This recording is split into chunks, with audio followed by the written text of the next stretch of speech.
বললাম যে আমি এমপি, আমারে তোমরা খেলাইও না, রাতি রাতি খাইলে ব্যথা পাবো, পরে উন্নয়ন বাধাগ্রস্ত হইব। এরা আমারে কথা দিল যে ভাই গোল দিয়ে দিব, হাত টান গেল, গোলের কোনো লক্ষণই নাই। এই লাস্টে আমি উঠলাম, আর উঠার পর টিমও ভালো খেলা শুরু করলো। এইটা কি জানেন? এইটারে বলে নেতৃত্বের প্রতি যদি বিশ্বাস থাকে, তাইলে কোন যোগ্যতা সম্পন্ন মানুষ নিয়ে বঙ্গবন্ধু সোনার বাংলা বানানো যায়। আমি নাইমুজ্জামান মুক্তা ভাই, আর চেয়ারম্যান কই মিলন আছে। আমি আপনাদেরকে কি বলবো, আমি কি বলে আসি নাই পঞ্চগড়, তবে আজকে আসার পর মুক্তা ভাই আর মিলন যে সম্মান আমাদেরকে দেখাইছে, আমি আর জীবনের পঞ্চগড় ছাড়বো না, সারা জীবনে একবার।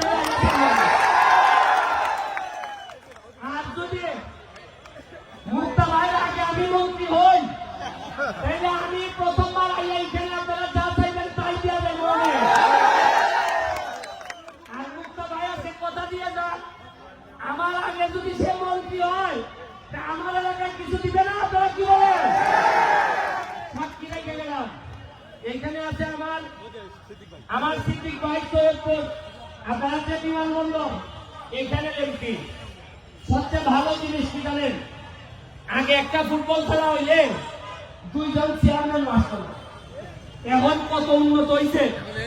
একটা খেলায়, একটা ইউনিয়নের খেলায় আমরা 3 জন পার্লামেন্ট মেম্বার আপনাদের সামনে উপস্থিত আছে। এখন আস্তে আস্তে আমাদের জবাব দিতে আসতেছে। আমাদের যে সম্ভাবনার জায়গা আপনাদের পঞ্চগড়, আমি যদি আগে জানতাম তো বহু আগে আসতাম। আর আমি যদি আগে জানতাম এত সম্ভাবনা, তাহলে নাইমুজ্জামান মুক্তা ভাইয়ের সাথে আগেই খাতির করতাম। আমার খাতিরটা হয়েছে এমপি হওয়ার পর। তবে আপনাদেরকে একটা কথা বলি, শুনেন। আমি এখানে আইসি, আমার কি লাভ হয়? আমি যে এই ঘামতে ঘামতে আইসি, বিমানে আইসি সকালবেলা উঠে, আইসা এখানে 3 ঘন্টা জার্নি করে আইসি আপনাদের এখানে, আবার 3 ঘন্টা জার্নি করে যাব। আমার প্লেয়ারগুলো এখন রওনা দিবে, 15 ঘন্টা লাগবে আমাদের হবিগঞ্জ যেতে। কি জন্য আসি জানেন? আমি এমপি হয়ে তো আর এখানে তো আমার কোনো কাজ নাই। আমার এলাকা ছেড়ে আপনাদের এলাকায় আসছে। আমার এলাকার মানুষ জিজ্ঞেস করে যে তুমি যে চলে গেলা বাংলা বাংলা, আমাদেরকে কে দেখবে? আমার এলাকার মানুষকে বুঝাইছি যে আরে আমি গেলে তো শুধু আমার এলাকার মানুষের উন্নতি হবে, আর আমি যদি বাংলা বাংলা যাই, তোমরা যদি আমার যাইতে দাও, তাহলে মুক্তা ভাই আর সিদ্দিক ভাইকে নিয়ে সারা বাংলাদেশের ফুটবলের উন্নতি হবে। ফুটবলটা আমাদের প্রথম প্রেম। এই ফুটবলটা নষ্ট হয়েছে বুঝলাই আপনাদের দাঁড়ে দাঁড়ে ঘুরে বেড়াই, এত ঘাম মাটিতে ফেলছে। আমার বিশ্বাস আমার মতো আর কেউ বাংলাদেশের 64টা ডিস্ট্রিক্টে এত ঘাম ফলেছে কিনা আমি জানি না। আমি আপনাদের জন্য দোয়া করে দিয়ে যাই। আপনাদের যারা ইয়াং আছে, তরুণ যারা আছে, তাদেরকে বলবো আপনাদের জন্য একটা মডেল ক্যারেক্টার আছে। এই মুক্তা ভাই একটা মডেল ক্যারেক্টার, তাহলে ফলো করেন কিভাবে এত দূর থেকে উঠে গিয়ে ঢাকায় একটা অবস্থান তৈরি করছে। আপনারা দেখেন সিদ্দিক ভাইকে আমাদের পার্লামেন্টে 8-10 জন বড় ব্যবসায়ীদের একজন, এবং এত মন ভালো মানুষটা, আমি কি বলবো, এত মন ভালো যে আমার যদি কেউ জিজ্ঞেস করে বোয়িং দিয়া দিলে কাদের মতো লুকতে দিতে হয়, আমি বলবো সিদ্দিক ভাইয়ের মতো লুকতে বোয়িং দিয়ে দিতে হয়। আমি আপনাদেরকে আমার হবিগঞ্জ, মাধবপুর এবং সোনারঘাট আমার এলাকা, আমি ওই জায়গার এমপি। আমার এখানে 2টা রিজার্ভ ফরেস্ট আছে, রেমাকালেঙ্গা, সাতছড়ি। আমার এলাকায় 24টা চা বাগান আছে। আমার এলাকায় প্রায় 100 মতো ইন্ডাস্ট্রি আছে। আমি দাওয়াত দিয়ে যাচ্ছি আপনাদেরকে, আপনারা পঞ্চগড়ের তেতুলিয়া এই উপজেলার যে মানুষই যাবেন, শুধু চেয়ারম্যান রে অথবা এমপি সাহেবরে খালি বইলে গেলেই হবে।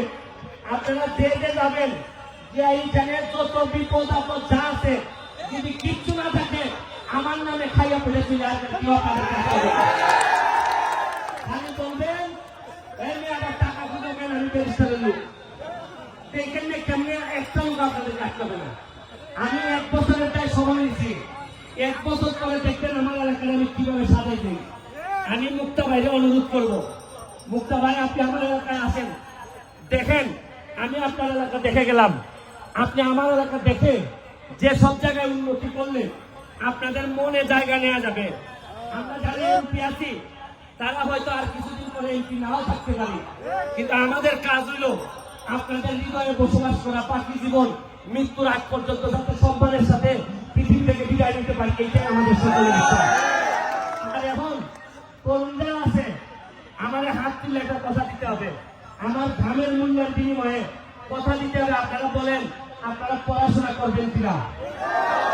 পড়াশোনা করার কারণে আজকে আমি ব্যারিস্টার হয়েছি, ব্যারিস্টার হয়ে আজকে আমি এত দূর আসছি। আপনারা আবার হাত তোলা বলেন যে কথা পড়াশোনা করবেন কিনা বলেন, মাদক থেকে দূরে থাকবেন কিনা বলেন আপনারা।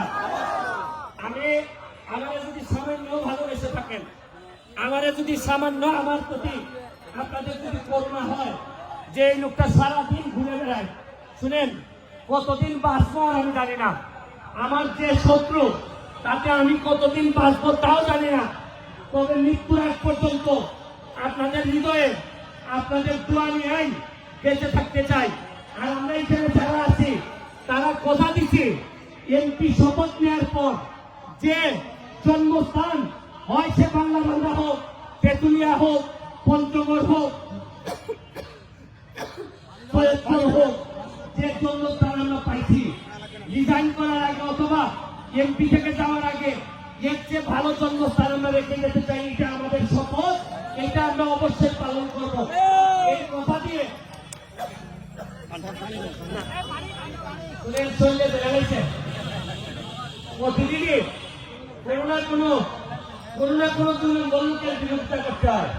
যদিও মুক্তা ভাই পিস্তিরা কয় আন্না একটু আসো আন্না, খুব ভালো লোক, মানে আপনার বড় ভাই যেভাবে পিস্তিকে টাইনে ধরে রাখে এইভাবে মুক্তা ভাই সিদ্দিক ভাই আমার ধরে রাখে।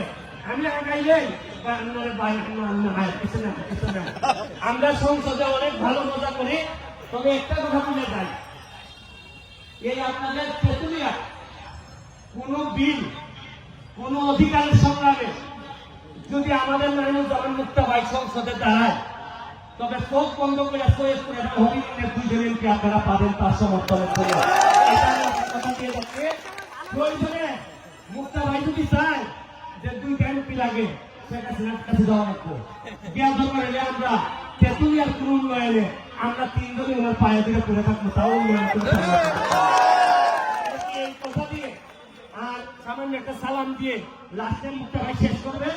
আপনি সৈয়দপুরে গেলে এই পঞ্চগড়ের মানুষের জন্য কি করবেন নাকি ঠকায় ছেড়ে দিবেন? বিসমিল্লাহির রহমানির রহিম। এখানে তেঁতুলিয়া